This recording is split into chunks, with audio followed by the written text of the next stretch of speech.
المشهد ليس من مظاهرة ولا من عرس، إنما من شوارع بيروت التي ضجت بأصوات جماهير نادي النجمة في مسيرة جابت الضاحية الجنوبية ومعظم مناطق العاصمة دعما للكابتن عباس عطوة وتنديدا بقرار إيقافه من النادي.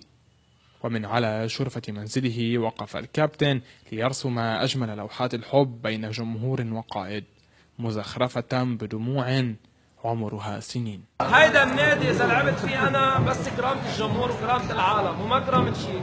انا بحياتي طلعت من هيدا النادي مره لعبت برا، طلعت من الباب ورجعت من الباب والحمد لله كل العالم تشهد لي. انا ما ناطر شهاده من حدا، شهادتي باخذها بس من جمهور نادي النجم. اول شيء هدفنا في مسيره نفرجي انه عباس عطوة مظلوم عشان شمس مظلوم، انه نحن جمهور النجم بطل لنا كرامه، ما حدا عم يعملنا قيمه.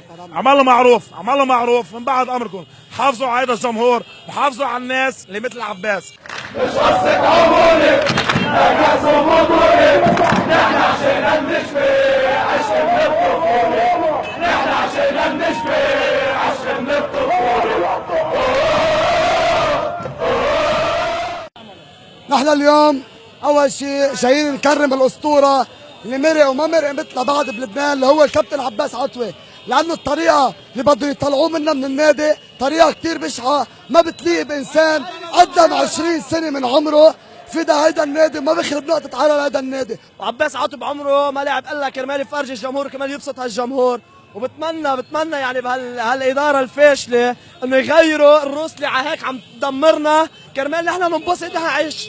كابتن عباس عطوة ضله 20 سنه بلبنان، 20 سنه دفع تعبه، ينزل الصبح يتمرن نشوفه على رمة البيضاء.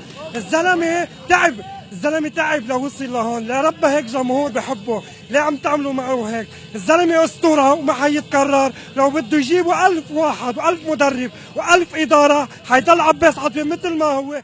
في هذا الشارع وقف المئات من الجمهور النجماوي ليكتبوا قصة عشق بين كابتن وجمهور. من أمام منزل الكابتن عباس عطوة في زقاق البلاط، أحمد عيسى، عبد الله عبد الرازق، موقع ياسور.